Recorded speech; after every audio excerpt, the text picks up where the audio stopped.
everyone, Hamer back with another episode review for Mission Impossible. This time I'm doing Season 4, Episodes 3 and 4. It's a two-parter, and it's called The Controllers. So Jim goes to a toll booth and gets access to it by giving a special token to the attendant. I have to make a note here. This doesn't seem very secure. The attendant could have just listened to the tape and looked at the pictures pretty much anytime he wanted to. I'll never really understand that. But whatever. The mission. Dr. Carl Turek is developing a mind-controlled drug called B230 and is about to get help from two American defector scientists, the Jarvises, to eliminate its side effects of catatonia. And the IMF must stop Turek before he can launch a program that will enslave the free world. Ooh. So, we get another dossier scene again, this time, and it takes a little bit longer than usual. And the reason for that is this was actually the first episode of the season that was filmed. It wasn't the first one aired, obviously, but it was the first one that they actually shot footage for.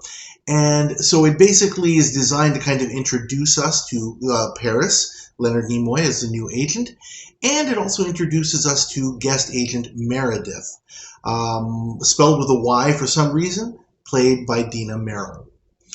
And the team discusses that they're going to put their own fake drug Valiticon forward as part of the plan to deal with the threat of the B230. And they're also going to use the fact that Colonel Borodin, who is helping the Jarvises defect to the EPRC, is an enemy of Turek. The Jarvises have had plastic surgery in anticipation of their defection. So pictures of Jim and Meredith have been sent in place of the real Jarvises to get them into the country. So off we go to the EPRC Security HQ, where we see Willie as a guard and Paris as a major, getting access to the building through a side entrance. Paris and Willie get to the computer area, where Paris sets up some records for himself for later, and Willie sets himself up with the usual phone technician gear to tap into the building's systems. Dr. Turek gets a visit from Borodin and the deputy premier after unsuccessfully testing another patient. The deputy premier tries to be supportive, but Borodin breaks the bad news about Arthur Jarvis having discovered Valiticon and says that before Turek gets any more funding, he needs to demonstrate some real results. Jim and Meredith arrive, and Meredith as Vera seems somewhat cold and sullen to Borodin. Turek tells his assistant Lorkner to get the next batch of test subjects ready, as they really need a breakthrough quickly. Barney manages to get to the prison area before Lorkner, and he asks for the next subject. Thanks to Willie, the guard's phone is dead, so he leaves to go get the prisoner himself. Barney quickly gets his truck away before Lorkner arrives, with Paris taking the guard's place, and gives Lorkner Willie as the next subject to take away. Willie is put into the truck, which already has a young man named Martin and an attractive young woman named Catherine, who Lorkner creepily caresses before trying to start the truck. It stalls, but fortunately starts and heads away before the real guard comes back with the real prisoner, who Barney whisks away, presumably to safety, as Paris quickly dashes out of sight. Jim, as Arthur, meets with Turek and the deputy premier and confirms that the Jarvises believe in Valiticon and not in B230. Predictable jousting amongst Borodin, Turek, and Jim occurs, and Jim says he'll demonstrate his drug for the deputy premier the next morning. Jim asks specifically for Willie as a test subject, and Borodin says he will isolate Willie from the other two. Turek visits Meredith as Vera, who is hesitant to talk to him, but he confronts her with his suspicions. He believes that she doesn't believe in Valiticon and is being forced to be quiet about it. After some badgering, Meredith tells him that she knows that both drugs will actually work, and demands that he leaves before Arthur arrives. Turek does. Meanwhile, Barney somehow manages to get into the deputy premier's limo trunk with some supplies as a car arrives for Jim's demonstration. And Jim tells Borodin that he needs 10 more minutes to prepare, which is true in a sense, as Jim is able to ensure that Barney gets out of the car and into the space behind the lab's computer to make some adjustments. Jim has to delay with some scientific jargon to allow Barney to put in some different cards and things to the deputy's increasing impatience. Finally, the computer's readout indicates that Validicon is 92% guaranteed to be successful, according to Turek's own specifications, miffing Turek, who demands a live confirmation of its efficacy. Barney exits the way he came in, heading up to the roof using a grappling hook. Willie is brought into the testing chamber, and Jim's drug is piped in. Willie starts obeying Jim's commands as predicted, but Turek insists that the demonstration is a joke unless the subject can be shown to do something against his will, like killing himself. Lorkner's gun is sent into the chamber. Jim commands Willie to take it and shoot himself, which he does, but fortunately Jim removed the cartridge so as not to waste a valuable test subject. The deputy premier is totally convinced about Validicon, pledging to put funding towards it and offering faint hope to a dejected Turek. Willie is taken back to his isolation cell. Barney removes a roof plate above the cell, sending him down 2 big briefcases. Meredith calls Turek and asks to meet, telling him that Arthur has taken her notes about B-230 and Borodin has given Arthur a gun, so she feels frightened and helpless. Turek says that their only chance is to get rid of their 2 antagonists. He proposes that Jim, as Arthur, be given Validicon and ordered to kill Borodin. Then Arthur will drive off a cliff with the body so that neither one can be found. Barney makes it to Jim's car as he returns to the Jarvis quarters to celebrate his success. Meredith gives him a drink laced with Validicon, and while he's under the influence, tells Turek that he destroyed Vera's notes. Turek orders him to call Borodin and tell him to come to his quarters, and Jim shoots him with a tranquilizer dart that Meredith had previously set up, and she provides some fake blood for effect. Turek tells Jim to put Borodin in his trunk and then head for the cliffs. As Jim heads away, Lorkner continues his experiments with Catherine as Martin tries to get him to stop. Lorkner goads Martin by saying that Catherine is different when she's in the lab with him, causing Martin to lunge at him and try and make a run for it. Lorkner sets off the alarm and kills Martin in the confusion. The guards start shooting at Jim's car because of the alarm as he tries to get through the main gate. And off we go to part 2. So Jim and Barney crash through the gate. They make it to their warehouse, but find that Borodin actually took a stray bullet and is actually dead. They lament the fact that their plan is shot. They were going to use Borodin as a surprise witness at the trial they had planned. Jim rethinks the plan and thinks he has an idea. First step is to send the car off the cliff in a massive explosion as planned. Lorkner sets up the test chamber for Catherine's next dose of B-230, and Lorkner gets Catherine to admit, under the influence of the drug, that she is glad that Martin is dead, and that she will become a hem pliant to Lorkner. But she falls into a catatonic state to Lorkner's dismay. Willie drills through the wall of his cell and is able to use a claw to get at the bottle of B-230 in the storage room and suck it out, replacing it with an inert powder. Turek gets Meredith to call the military police and report what's happened with Jim and Borodin, to the shock of the deputy premier and his general, who realize that maybe they'll need Turek after all. Turek gets Lorkner to help him with an alibi for his absence recently and tells him to get ready to give Catherine a big dose, as now they really need to have a huge success more than ever. Meredith, as Vera, tells the deputy that Jim, as Arthur, and Borodin had an argument over how quickly Jim was to take over the Institute, which led to the shooting. News arrives that the car was found, with Borodin dead in the trunk, but Jim was thrown from the car and is still alive, to the shock of both Meredith and Turek, and he will be put on trial for murder. Thanks to Paris's work earlier, he, as Major Deva, is selected as a defense attorney and arrives to see Jim, who makes a show of reluctantly agreeing to his counsel. Jim tells Paris about Borodin's accidental death and that he needs to get instructions to Meredith to start creating a diary as part of the new plan. Paris is also able to switch briefcases with Willie before heading out of the facility. Meanwhile, Barney sneaks past the guards to get access to the facility's water tower. Jim as Arthur's trial begins with Meredith as Vera telling her story. Jim counters everything by saying that he was under the influence of Validicon, so he couldn't possibly be responsible, as he had no control over his actions. Paris puts the whole suspension of will concept out in the open by hypothesizing whether the generals could take over the country and whatnot, and would they be held responsible, setting everyone in the room at edge at the implications of what he's saying. Meanwhile, one of the rungs of the stair of the water tower breaks and Barney takes a nasty fall. Turek is questioned and says that he has no ill will towards Borodin or the Jarvises and didn't even talk to Vera until after Borodin was killed, which Paris finds interesting. Barney recovers, but his left shoulder is badly hurt. He struggles to make it up to the top, but he does, and is able to dump the B-230 powder into the water tower. Paris produces Vera's diary to poke holes in the story that she and Turek are sticking to.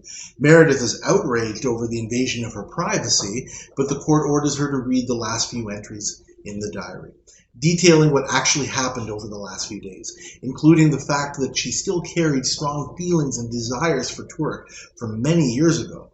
Paris spares her the embarrassment of telling everyone the details, but Turek is shocked to hear what Vera has written. The diary also indicates that the two did meet before Borodin's death.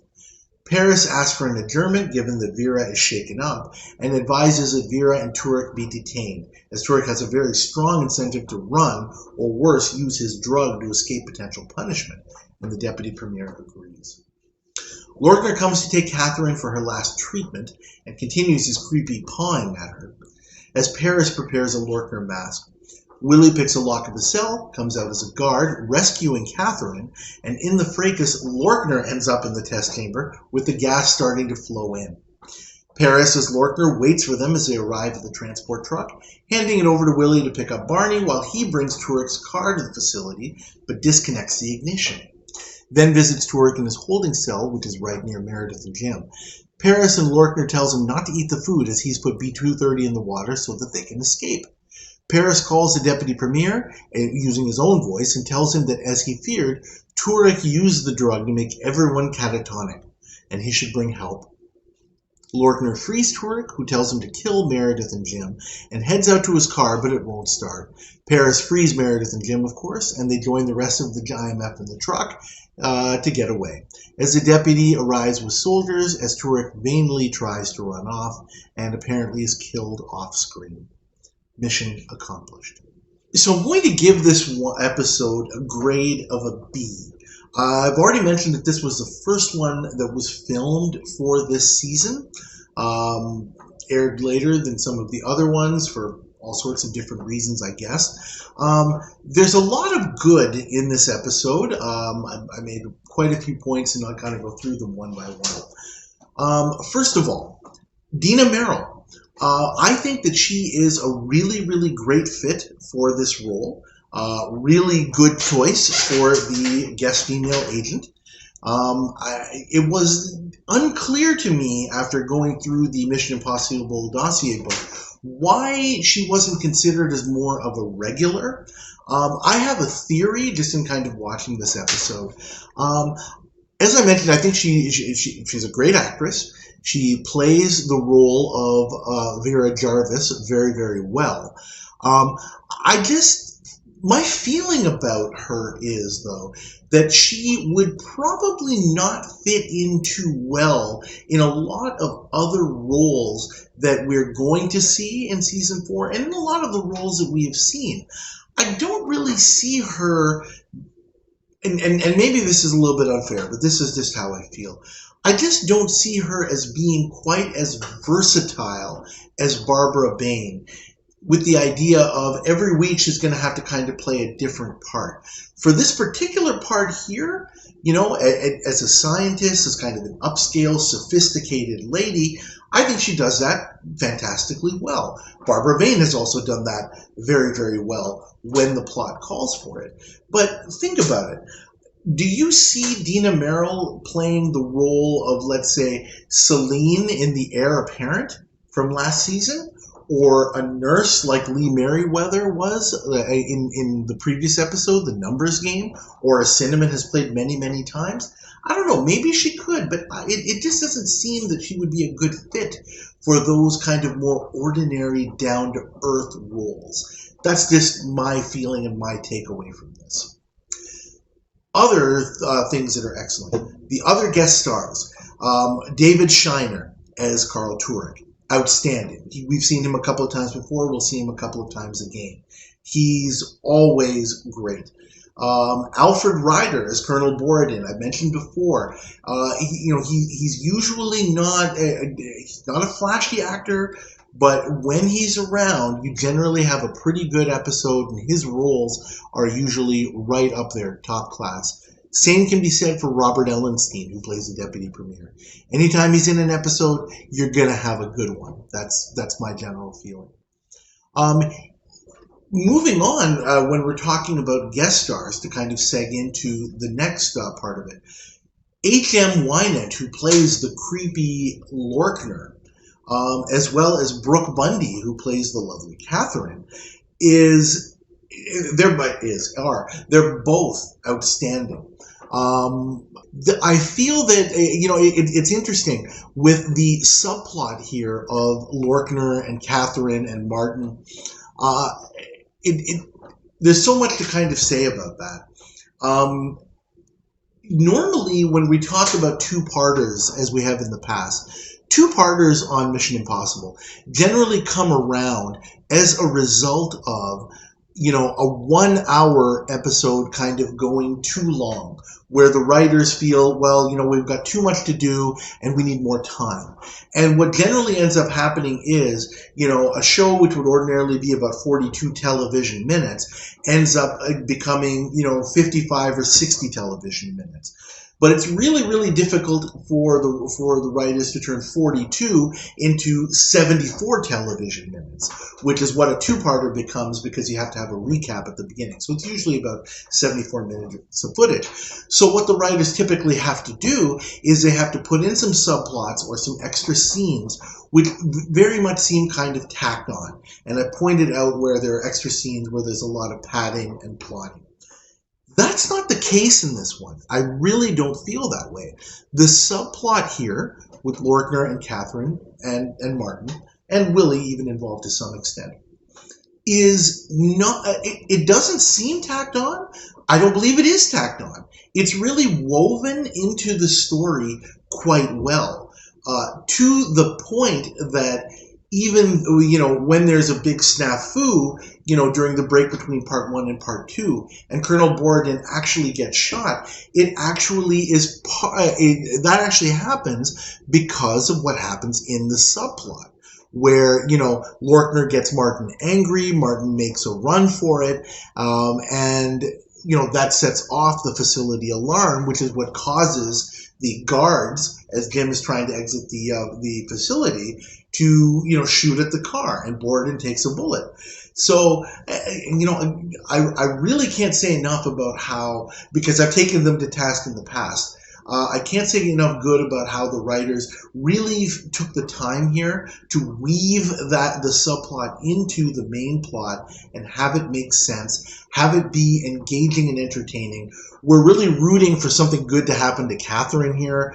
She really does. She doesn't even, I don't think she even has any really words in this episode other than saying, please, no, that kind of thing. And even with that, even without much dialogue at all, she's able to convey quite a bit in this episode. And I think that that's really impressive on the part of Brooke Bundy. And also H.M. Wynant as Lorkner playing his role as part of that. Really, really, really good. Just to kind of bring that to a close. The scene at the end where Lorkner is the one who gets shoved into the cell and then has to take this massive dose of B230, and then in the end you just see Lorkner just like kind of like this, and he's all vegged out. That is extremely cathartic. A lot of the times I point out such things as unlikable, because it's kind of like a Disney villain death, where a character who we don't like gets put into the situation that they're trying to put other people into. But here it works, and it's really, really, like I said, it is cathartic, and it's a fine ending to that whole subplot. Things that I found not so good. The teamwork in this episode is okay, but I find it's a little bit unbalanced.